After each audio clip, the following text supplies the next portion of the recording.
He's interested in the limits of the humanoid body, the myths and realities of Hindu mystics, martial arts. This is another episode of the Flight Ringers podcast. I'm David King. That's Dan Spottswood. It's good to be here. Thank you. We are professional cartoonists, and we are Legion of Superheroes experts. I was thinking about that the other day. Like, maybe I should sell drugs. I was seriously thinking about it. I was like, maybe I should get into selling drugs. Because I've been thinking about, like, oh, yeah, I'm closer to the end than the beginning. I'm not sure I have enough for retirement. And I'm like, oh, God, I'm going to be like retirement age within like 20 years. There's no way I'm going to have enough money. Maybe if I start selling drugs and start trying to think of all these schemes. It's kind of this slow burning horror story or something. Like, you're going to die. You're going to starve to death and die. You've got 20 years to save yourself. But how? Like pretty soon you're going to reach this point where no one's going to want to employ you anymore. And then you're just going to starve to death. How can you stop it? Right. This very, very slow moving car coming at you. Yeah. No, it's bleak. I mean, I've got some go into a 401k and then Social Security. But it's funny. There's this part of me that's like, maybe I'll get lucky and I'll die before I'm old enough to retire. You know what I mean? Yeah, I hate thinking shit like that. Like, oh, I'll be lucky and I'll die instead of having to suffer. Right. God. Yeah, I don't know how to help people. You know what I mean? Like, like I'll need it myself. The same help. You know, it's just like there's too many of us. Right. You know, like my parents will pass away. I'll inherit some property or something. Like, oh well, I can invite all my friends who are having trouble, and we can live there, and we can, but we'll be too old or whatever. You know, right. And there'll be still have to pay property taxes and shit, and like it's just not enough. You know what I mean? Yeah, I kind of went down that tangent for a second too. Could I just live in the woods or something? And like I looked at it's like illegal. You can't even do that if you wanted to. Live in the woods. Good luck getting your wife on board with that. Right, but even if you did, like all the woods that there are, at least in this country, are owned by either private or the state. There's nowhere where you can just live in the woods. Well, I mean, they won't catch you, you know? Maybe, yeah. Like Bigfoot? Bigfoot, yeah, he's out there. Nobody's caught him yet. Nobody's evicted him from the woods. You've been watching all those Planet of the Apes movies? We just got to the Mark Wahlberg one. We watched all the 70s ones. Yeah. Did you like them? Did your son like them? Yeah, he liked them. He liked them more than I thought he would. They get gradually worse and worse. But Right. There's bits and pieces that are worth watching in all of them. But yeah, some of them are really slow. Yeah. Even the first one has like this trial that goes on for a while. Oh, yeah. I don't even remember that. Yeah, I got like the box set of those like on sale one time. Then it had, I think it just had the first of the new series, or maybe the first two of the new series, and then all the old ones, and Marky Mark. Yeah. So I watched through all of those over the course of like a year and a half or something. But yeah, they're hard to get through as time goes on. That second one has Victor Buna in it. Who's that? King Tut. Oh, okay. He's one of the mutants. I just saw a clip from that. Yeah, the mutants. This Marky Mark one, I really like it. Yeah. It's fun. It's not too deep. I think you'll find that the new series is very much superior to the old ones. Like, just, I mean, maybe it's just because they're modern, but I think the second two are really good. Like, they're really good movies. Well, I watched part of the third one when I was in Chicago at the hotel. It was good, but it was depressing and like almost too real. But maybe they'll be good.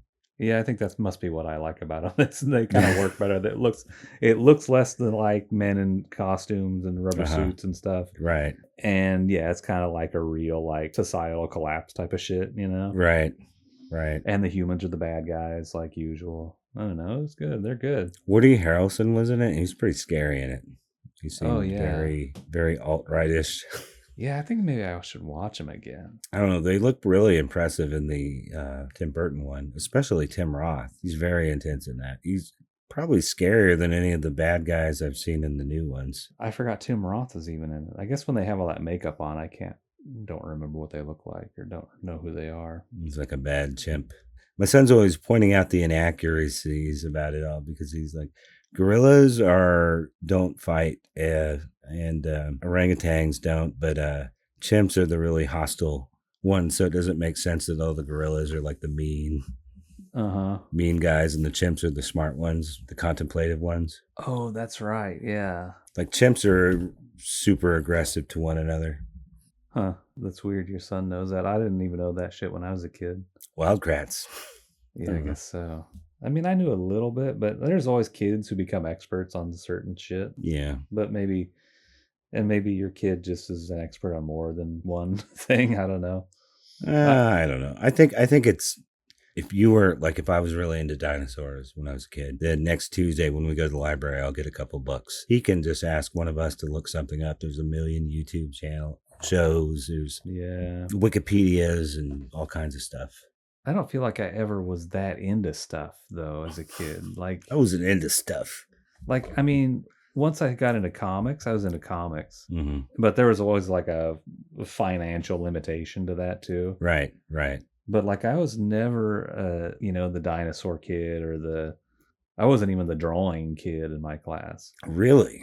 Yeah. There was some other drawing kid? There was. Well, and I think eventually I took up drawing just to try and be better than him. Right. Something. There's usually at least one other drawing kid in every class I was in. But there's like two kinds. There's guys like us, I guess. And then there's the guys who draw like cars and guns. Yeah. Maybe sports figures. Yeah. That's what this other guy in my school was. He did, Yeah, I think it was cars and guns. I was like funny when I was in school. Or a wise guy. What happened? What happened to you? Didn't stick with it. Maybe not funny. Maybe just like a wise guy. Mm-hmm. You're totally deadpan. Teacher didn't even realize you were joking. Right. Teacher's like, why are you so mean? The battery died in my kitchen clock like months ago. I still look at it. Yeah, I still look at it. I'm like, what time is it? Shit. I love wall clocks. I'll never be without them. I still want one. It's so nice. Mine's been dead for a long time. You can just glance up for a second and back down, and you know what time it is. Right. It doesn't require any unlocking anything or looking at notifications. Or I want a thing that says the time and the temperature right now and the temperature for the next 10 days. That's what I want on the wall. Maybe I think those like a TV screen. Those may exist. Yeah, I know the temperature.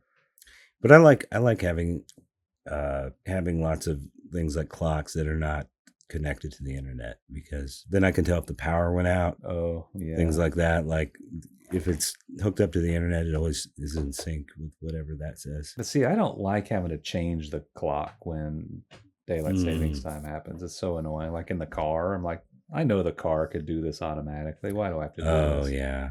I'm super proactive about it. Like I go ahead and change it that day. I don't wait till 2 a.m. Let's get used to the new time. Well, I would do it at bedtime if I remembered. Usually I don't even know it's going to happen, or I don't know. Like the next day I know because all the clocks are wrong, or because that clock is wrong. You ever gone long enough that you just wait for the time to go back?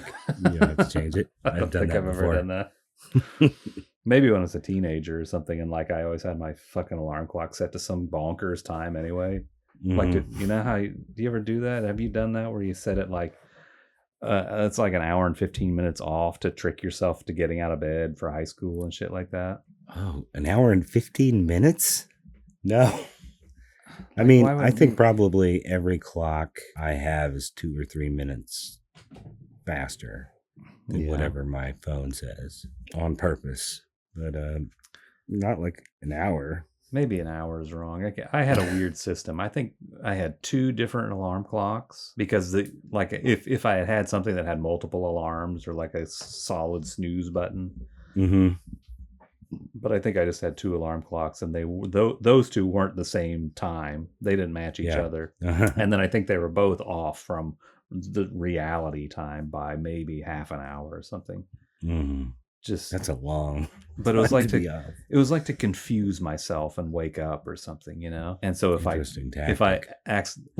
'cause it got really out of whack, I think, as time went on. Like at first I'm like, well, what if I set my clock to say it's 5 minutes earlier than it actually is? Great. Yeah. But then I'm like, I wake up enough to know, and I just turn off the alarm and I don't hit the snooze button. So then I have to get a second alarm clock that's farther away, and I can't do that. pretty soon I'm like, well, one clock is way off, but I also still want to know what time it really is. So I need a clock that's set to the correct time and shit like that. I don't know. Like it was this crazy scheme where eventually I'm like, how about if I just make it say the real time and just try to get out of bed? I think that's what I had to reset my life to, you know? Well, I set my phone alarm to wake me up, but then I set my clock radio a couple minutes after that, and I have that across the room, and it has the blood curdling noise that gives you a heart attack when you hear it. So if I sleep through, because it's too easy to accidentally hit snooze when you grab a phone that's right next to you, at least for me. If I don't wake up, then the other one gets me and I have to get up to turn it off. Yeah. I guess that's the way to do it. That's the way to do it when you have to get up to do things. You don't have to just stay home. Right. I never have to get up but once in a blue moon. Mm-hmm. And usually when that happens, like every now and then I go to these comic sales that start at like 7 in the morning. And I'm like, I'm going to go to it. 7 in the morning? Yeah. But since I've never even, I don't think I've ever set foot in a comic place at 7 in the morning. Oh, most of them don't open till like 10 or 11, right? It's a warehouse sale. So it's at this guy's warehouse. And it's usually like outside even. So is it only like the craziest of the crazies at 7 a.m.? Dude, there's a lot ravenous of people collectors. It's packed usually. Like it's this warehouse. The guy sets up all the long boxes on pallets out in the parking lot of this warehouse area, you know, and it's on the weekend usually. So the place isn't actually open, right? But they have this big chain link gate, you know, that he keeps locked until right when it's time to open. And there's always there's a crowd of 40 people out there at 7 in the morning to go into this. What does he do if it rains? They run out there with tarps? I think the dude just keeps an eye on the weather because he sends out emails about it and he's like, cancel because of rain or whatever. I'll keep you posted. But it's when it rains out here, you'll know well in advance, you know. It never like is a crazy summer storm out here. It's the desert. It doesn't rain that often. Letter column. Oh, you still want to do it? Those letters, don't you? It's a little late. Not sure. All right. I can make you do anything. No, I don't want to make you uncomfortable. We're talking the letters. Am I still recording? I think so. Super talk. It's the letters page in Tales of the Legion 320. Yeah. What did they call that? Legion Outpost. Is it Legion Outpost in both? Yeah. It's horse shit. Yeah, I guess so. I mean, it's just always been Legion Outpost, you know? If it ain't broke, don't fix it. So there's two. It should be Tales of the Legion Outpost. Oh, yeah. I mean, that's an idea. I think Paul Levitz must have just been stretched too thin to come up with a new title or even... But the letters are segregated by title, right? Like these are all Tales-related letters. Yeah, these are unique to Tales. And I think it remains to be seen whether once they start getting into reprints, if they're generating new letters pages or just omitting letters pages. I'm not sure. That's what I was about to ask you. Yeah, I mean, that's why I collected them all, is because I think they have unique letters pages, even in the reprinted stuff. But also, like, now I'm not too sure about that. Like, it sort of wouldn't make sense, but maybe. Because it's like the same people reading both comics, right? I don't know. Like, who the hell is the audience for the reprints of the Baxter Legion comics in Tales? The responses have got to be funny. Like, people are asking questions and telling them they should do this or that with the character. And they're like, too late. Nope, he died 6 months ago. Yeah, nope, exactly. Out of our hands. They're like, I can't wait to see what happens with Karate Kid in future issues. He has a bright future ahead of him. Wait and see. Stick around. Yeah, that'll be worth looking at. I mean, I always check, you know, like when we do the Baxter issues, which we haven't done too many. I always check, but I don't think there's been any yet that there's new letters pages to go with the old ancient year ago comic book. But that's neither here nor there. What about 320? The first letter's from Michael Robinson, Los Angeles, California. Is that where you live, dude? Well, I live in Van Nuys, California. I bet if you sent me a letter and put Los Angeles with my correct zip code, it would still get here. But it's an actual different town with its own set of rules. Don't you fuck up in Van Nuys, you son of a bitch. He's Michael Robinson is talking all about Brainiac 5, his big Brainiac 5 letter. Inter-Temporal romances. Yeah, that's kind of the main gist of it, isn't it? Seems like that might be unethical, like dating someone younger than you or something. 1,000 years younger than you. Like he's dating this girl because he can commit to her because he knows she's going to be dead. She's going to die in the crisis. Well, she's going to die eventually anyway, right? Unless, I mean, this letter kind of gets into that. Like he's like, maybe the reason Brainiac 5 hasn't really committed to this relationship is because he hasn't yet found the option that really makes it make sense in his mind scientifically. Mm-hmm. Like there needs to be something in the history books that shows, for example, that Supergirl like disappeared for a long period. Then he'll say, "Oh, well, that's where we can like shack up for a year." Mm-hmm. Whether that's really what's going to happen or did happen, Brainiac 5 can see that disappearance from the history books as his in to start dating Supergirl now. Before he asks her out, he hasn't asked her out, I guess, is what they imply here. I think we've touched on this before, but I just don't think she's as committed to him as he seems to be to her. Because whenever you talk about Brainiac 5's romances, it's always about Supergirl. But I don't know if Brainiac 5 is ever mentioned in any of the Supergirl solo comics. She's had different boyfriends and stuff, but I don't remember him ever making guest appearance. I'm talking about like pre-Zero Hour. I don't know about nowadays, but. Oh, yeah. So she's not ever like laying in bed and thinking about boys she likes, and it's like Lex Luthor Jr. maybe, and Man Mermaid. Yeah, right. And then Brainiac 5 is a third one. Right. That never happens. I think Comet might be one of them. Oh yeah, I think it is. She likes the horse. Maybe that's what happened to the Super Pets. He stopped seeing them because Brainiac 5 did something. He's jealous of the horse. Yeah. It's like, I know how to.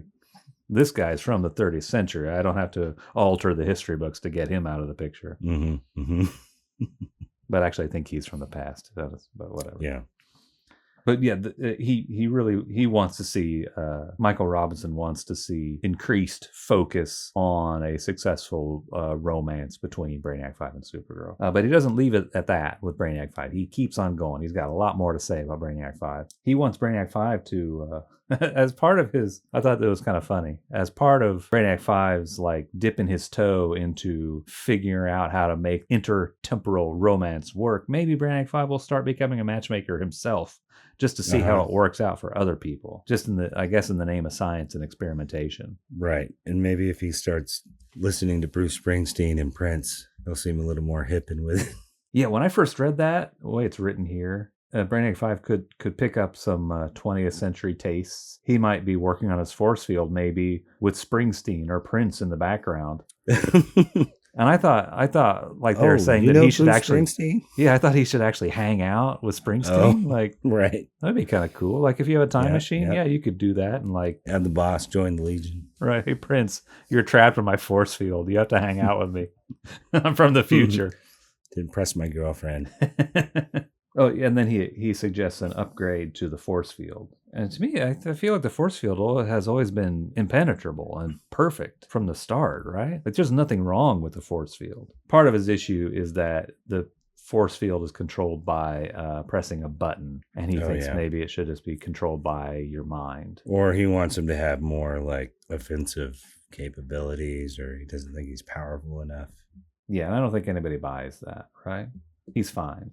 I mean, I think it's got weaknesses, right? Can't he be like knocked out from the outside of it if someone hits? Like if Superboy or Mon-El just pounded the shit out of the force field, could they knock him out? Oh, I don't know. I don't know that I've ever thought about that or experienced it. Can he get knocked around by something powerful enough?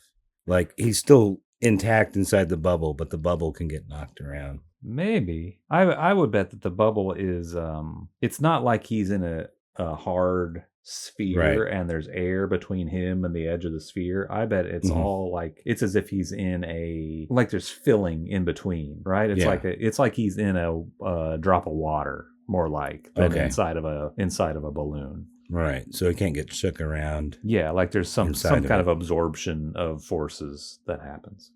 That would be my guess.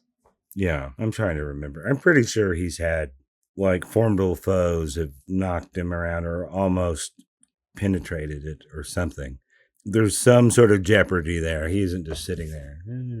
Yeah, I think this letter says that it has some kind of weakness to the Emerald Eye from the Fatal Five. Oh, yeah. I bet Karate Kid could break it. Yeah, probably so. Near the end of the letter, he also says, let's see a more physical Brainiac 5. Surely he's interested in the limits of the humanoid body, the myths and realities of Hindu mystics, martial arts, and I guess that's what Holly. I think this writer is interested in the limits of Brainiac 5's body. I think he wants Brainiac 5 to like go on like an ayahuasca trip or something. I think he has pictures of him all over his room. It's funny when he's like, I hope you don't print this letter because you don't want to let the audience in on all these new ideas I gave you that you're going to use. All these brilliant ideas. And then, yeah, Paul Levitz ignores that idea, that suggestion, prints the whole letter, takes up almost the entirety of this page of the comic. But Paul Levitz says, basically, the gist of it is don't give a shit and don't give a shit. Right. At this point, they're trying to, if anything, distance themselves from the Superman family, not tie themselves even closer to it. Like, the writing's probably on the wall that they're probably not going to be able to use him much in the future. Right. Yeah. Based on this comic story in 320, I don't know if we know or they know what's going to happen in the Crisis miniseries yet that's coming out next year. But between you and me, Supergirl's going to die, and she's not doesn't come back for a long ass time. Like they almost keep her dead. This, I think, Michael Robinson maybe suggests that Supergirl's been showing up in Tales and in Legion. Just because the movie's coming out or something. Right. And Paul doesn't say anything about that one way or the other. But he also doesn't come out and say the reason we're not pursuing this relationship is because she's going to die. I don't know if he knows that. I feel like he knows. Maybe he doesn't know specifically she's going to die. But I think he probably knows as president of the company that they aren't going to be able to use those characters as much soon. Yeah, I mean, and that must be why she's been showing up, right? It's like, we're not going to get an opportunity too much more, so let's same with like Superboy made a rare last-minute appearance right before Crisis in an issue, a Lytle issue. It just seemed like, let's use these guys one last time while we can. In a Lytle issue before Crisis? Oh, yeah, I kind of remember. It's got the space cover with a whole bunch of the heroes on the cover. Yeah. One of them. Yeah, it's hard to keep track of this now. That Tales, or a few issues of Tales, are happening at the same time as those early Baxter issues. And those early Baxter issues are actually way back. That's 1983, a long time ago. I forgot about that movie, too. It's just another one of those weird DC and their crappy timing. Like, why would you kill a character off a year after you just had a big budget film with the character in it? It's like the Superboy show that they started right after they killed him in the comics. Like, maybe make movies about characters you're not going to kill. Yeah, it's weird. And they're big characters, too. Like, yeah. Like, I would think that they would want to figure out how to use any character with the Superman S on them, you know? Right. Like, coming out of or entering the 80s, I think neither of those big comic companies was doing shit like market research. Like, I don't think they did it that way. They're just like, we'll do 2 issues of a comic, and if nobody buys it, we'll cancel it. That's the way they've measured it, you know? It is weird. It is like, it's almost like Jeanette Kahn and Paul Levitz, whoever's in charge there. The Warner Brothers guys don't even talk to them about what's going on or something.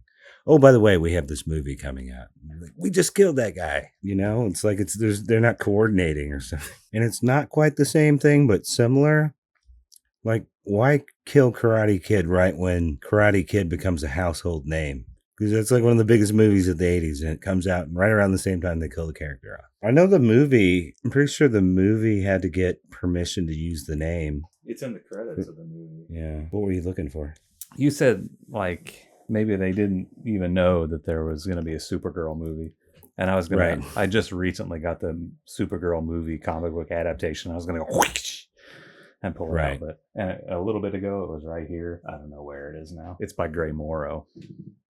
Oh, cool. Of Lois Lane fame. Yeah, Mindy Newell's Lois Lane. Yeah, that Garcia Lopez cover is just like he traced something. Things I like about it, but it doesn't quite work. Yeah, it's a good drawing. Like if you were at the not the newsstand, but like the grocery store checkout, you know. Yep. Who wrote this? Joe Cavalieri. So is she like Lex Luthor's sister? Or what the? I mean, it's not that awful or like she's changing into her secret identity. Oh yeah. But she's like topless there for a second. Yeah. Gray Morrow. It's actually a pretty great drawing. Yeah. Yeah, Gray Morrow is kind of a perv. He's a horn dog. Yeah, there's a shower scene here. There's all kind of. Yeah, better watch this. I bet it's on HBO.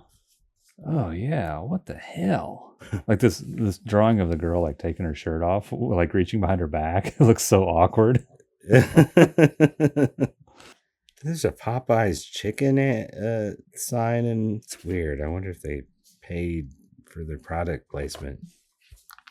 I don't usually see it that blatant. See that? Oh yeah. Oh yeah. Maybe they. I love this, like all the dot screens and shading film and shit in this. Like I want to see the black and white. And like this one, the coloring on this Joan Crawford here with like it has 2 different shades of film on it to go to this crazy crusty moire looking thing. And it looks like maybe one of them's the color too. I'm not sure. It looks good. What? It's Faye Dunaway, right? Not Joan Crawford. Yeah. I was joking earlier. Yeah, I know. And there's like this one has some of it's magenta, like the Is there crosshatch on there too? I don't think so. I think it's 2 different sizes of a circle film or something. Like concentric circle. What page is that? 20. Oh, okay. Oh yeah, you can see it over here on this like dump truck thing. Oh, I see it now.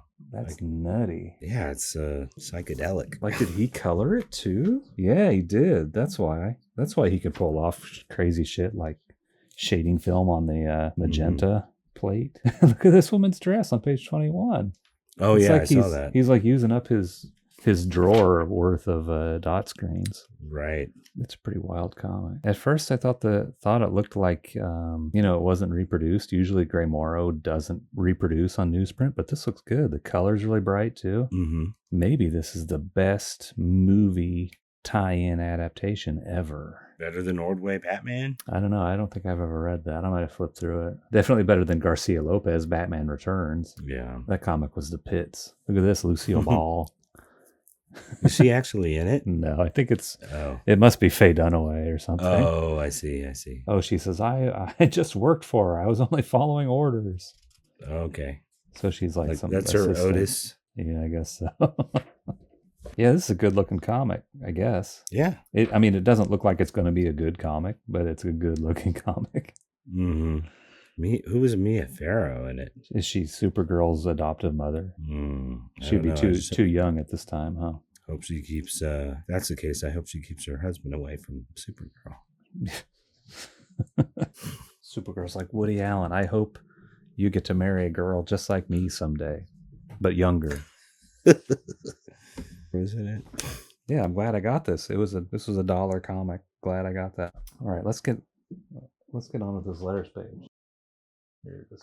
Next letter, Steve Metz, San Diego. He doesn't like Supergirl, or not this Supergirl. She's too cutesy. Oh, he's the one who says she's maybe showing up just because of the movie. Is he the one who's unhappy about the change in Dream Girl and White Witch's origin? Yeah, he says he's happy that Supergirl will be gone for a while. Maybe try to bring back Superboy, he asked. But then, yeah, he's talking about White Witch. There's a 3-part White Witch. It's a backup in 3 consecutive issues of Tales that explains the origin of White Witch, and he's not into it. But he's talking about details that I just am not familiar with. Evidently, it used to be that it was a clear-cut case of sisters, Dream Girl and White Witch, being orphans with no parents. And then he feels that the story in Tales has made a retroactive change and made them the daughters of High Seer of Naltor, which is like the president of their home planet or something like that. Right. Could have fooled me. I don't know where they came from. I don't remember any of that stuff. Makes sense to me. They'd be the High Seer's daughters. I mean, maybe it serves as an explanation as to why Dream Girl has extraordinary power. why she's more worthy than anyone else from her planet. Oh yeah, how are they both on the team? They have different powers. The right. planet of origin doesn't play a factor in your eligibility change. Yeah. Right. Maybe the High Seer wanted to hide the existence of their two children because they're illegitimate. They do say that the father is like somehow out of the picture. Doesn't Time Trapper get a hold of one of them eventually? White Witch. No, Time Trapper get hold of...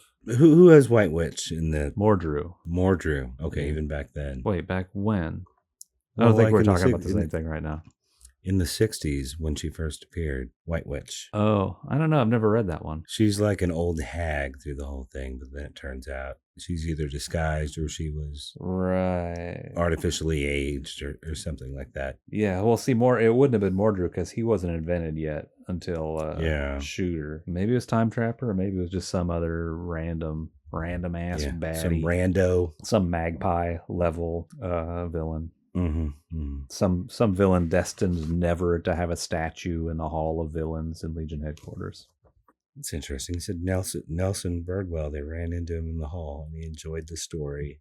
Bridwell is evidently the creator of White Witch. That's an early Legion comic that he wrote, and not at all the character that Paul Levitz is writing. Like different visually. I bet she wasn't even established as Dreamgirl's sister. Maybe she was. Maybe that's why she showed up, huh? All right, Robert Rundle, England. I think I had a real issue with another Robert Rundle letter in another comic, but I can't remember what it was about now. Sounds like a comic book name. I bet he wrote into 5 years later letter column and was like, I don't understand this comic. One of those guys. Mm-hmm.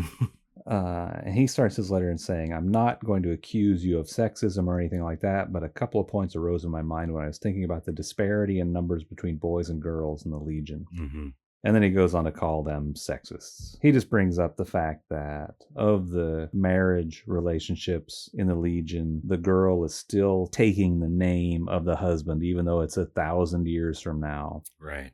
And why are they doing that? But what he doesn't bring up, that we bring up from time to time, is how absurd it is that all the girls have to be paired off with the male Legionnaire. Right. Like some of the male Legionnaires, by necessity, because they outnumber the girls, have to date outside of the team.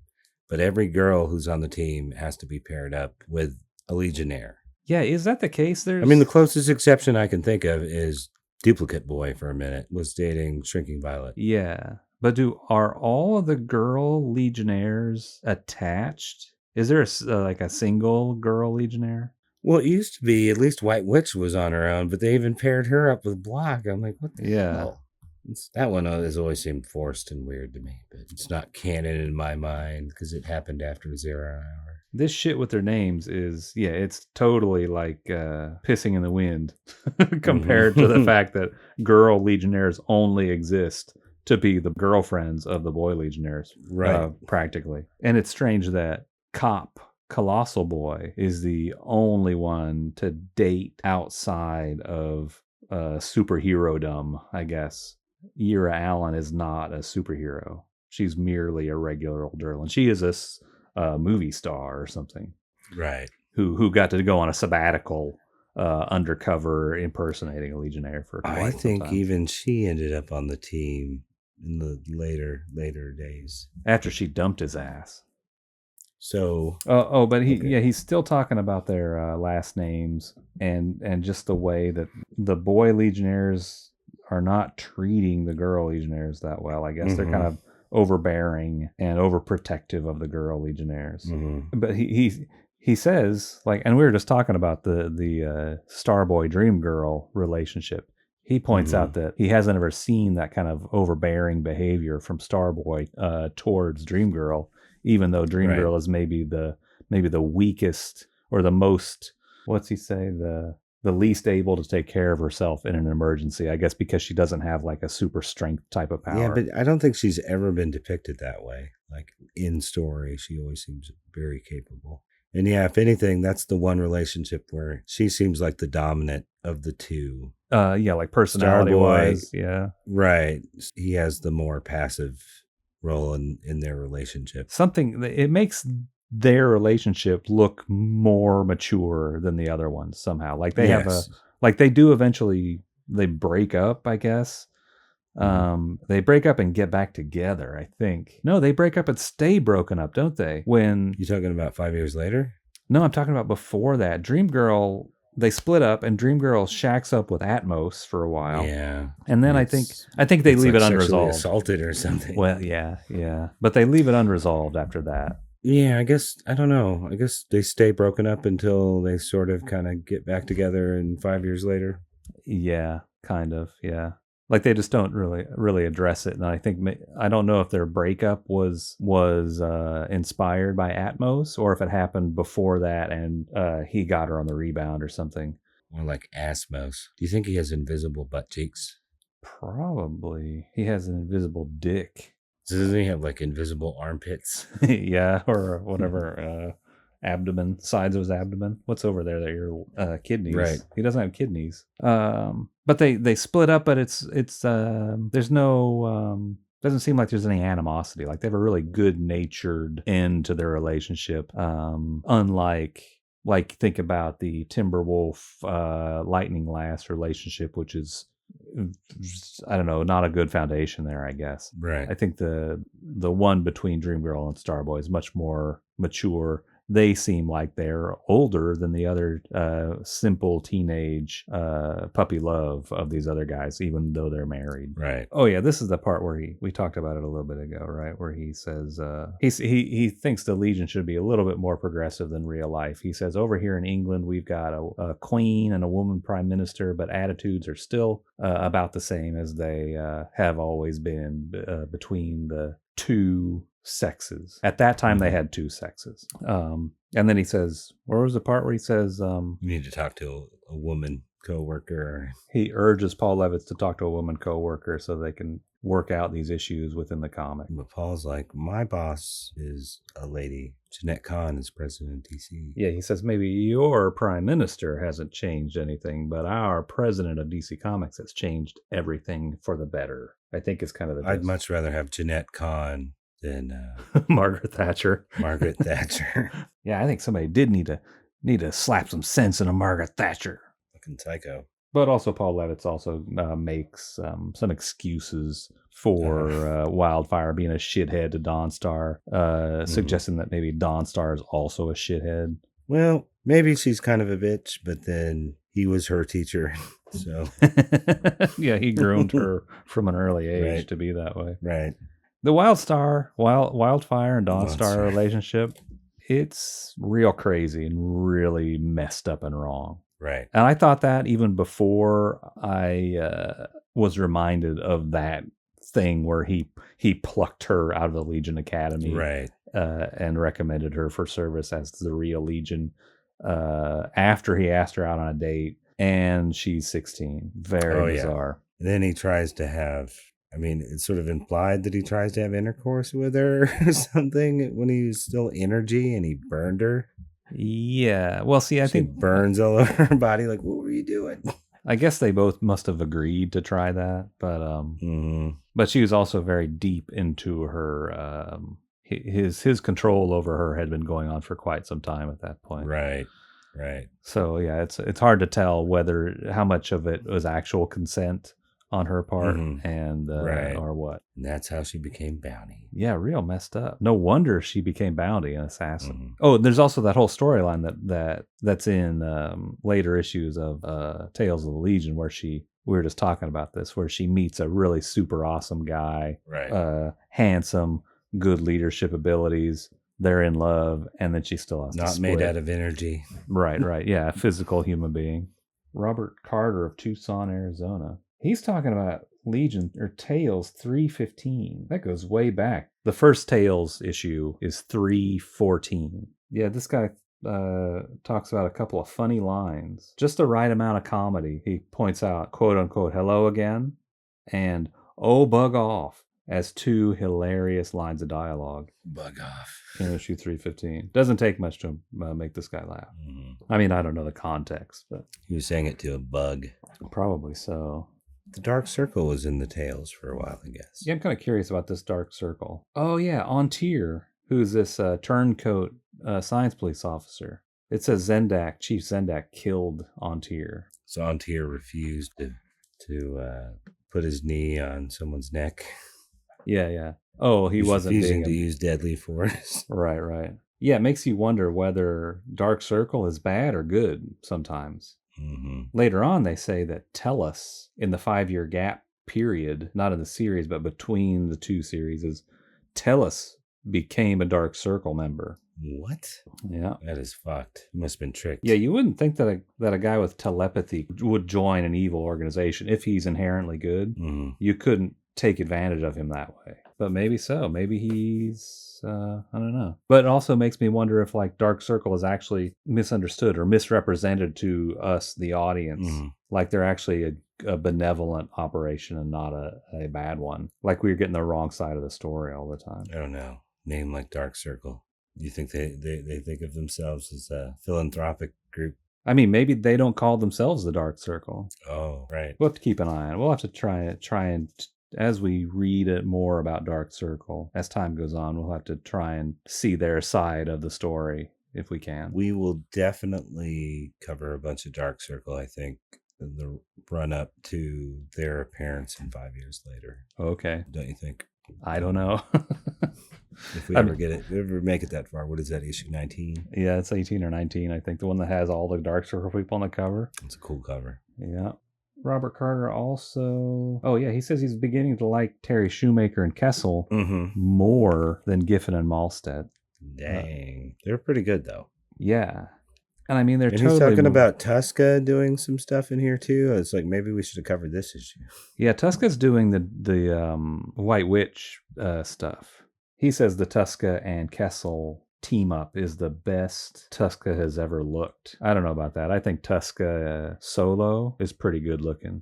Oh, man. The Shoemaker stuff looks great. Yeah. I mean, I can see somebody who hated the kind of new direction of Giffen at the beginning of the Baxter comic, like being just like in love with the look of Shoemaker, you know? It still looks pretty Giffen-ish to me. Probably because he did the layouts. Like, it's hard for me to imagine someone hating Giffen and liking this, but whoa. Block looks pretty good here, actually. In the Shoemaker or the Tuska? The Tuska. Oh, really? Yeah, I think he looks good. He doesn't look as human as you say. He looks more humanly proportioned, I guess. But I thought he looked pretty strange, but I might have just been kind of skimming through it. You don't think the Rocky effect looks kind of strange on him? I don't know. I think he looks pretty cool. Oh, yeah, that looks kind of good. I don't remember seeing that. Is that 315? You know, yep. I think I was looking at 314. It has White Witch on the cover. That would be like the first Tales issue. I think I looked at that. Yeah, they might have figured it out, but maybe I'm also still misinformed. It's hard. Yeah, it doesn't look as good. You're right. He looks a lot thinner, leaner. But this scan is not very good too, so I can't. That's probably the scan that I saw today. Oh wait, you know what? No, I looked at DC Infinite, which who knows what that looks like, the DC online thing. Ooh, you got the DC Infinite, paying the big bucks. So. I've been paying for that. I barely look at it, except I look at a Legion comic once a week maybe. So I'm paying $8 to look at a whole issue of Tales every week. I used to pay $5 or $6 for that for a couple of years, but it was a streaming service. Oh yeah, but it had it had a lot of those comics on there as well. Yeah, it's not worth the money. I should cancel it, huh? It sucks. They folded it all into HBO, but this is what happens when the problem with consolidation. They just put the big ones on there. They didn't bother putting up like the Aquaman cartoon or the George Reeves TV show or the Superboy 80s show. All that stuff was on the DC streaming. Yeah, it totally makes sense to have that all in one place. But when you put it on a bigger thing, they're just going to put the greatest hits, basically. Yeah. And I mean, I think it must be because just like the storage and the network shit of the download and upload and all that stuff like costs them a ton of money. Like the general public doesn't even think about that stuff. You take it for granted that costs nothing, But yeah, and they have to have a certain number of subscribers to make it worthwhile. Yeah. And they had that Doom Patrol show, which was pretty good. Yeah, I never watched one of them, one episode. Oh, right. Paul says something about, I guess Robert Carter. Yeah, somewhere in his conversation about killing On Tier. Well, he must have not liked that they killed On Tier and maybe thought they should have brought him in to face justice or something. Right. Paul says they may have stun beams in the 30th century, but it doesn't mean they'll always use them in battle. It sounds so familiar. It's just like today. Like, why didn't you tase him? Right. He says we already have the capacity for anesthetic bullets, but you don't see cops armed with them regularly, do you? No. They also have those rubber bullets, which are still technically potentially fatal. Yeah, they make your testicles explode and stuff. Yeah, I know they can be pretty bad. Yeah. Yeah, I mean, I have debates like this with people about gun control all the time. Like, why all this fucking technology we have, we still haven't managed to come up with some sort of weapon to down someone without killing them? It's absurd. Yeah, and it's almost as if they don't want a weapon that can down someone without killing them. They want to kill them or really hurt them. Fucked up stories like that cop that was reaching for their taser but accidentally reached for their gun. Yeah, like, give me a break. I mean, I can believe like when you're reaching down there, maybe you grab the wrong thing, but how do you get it all the way up here and pull the trigger? Isn't it a totally different mechanism with the taser? Right? Yeah.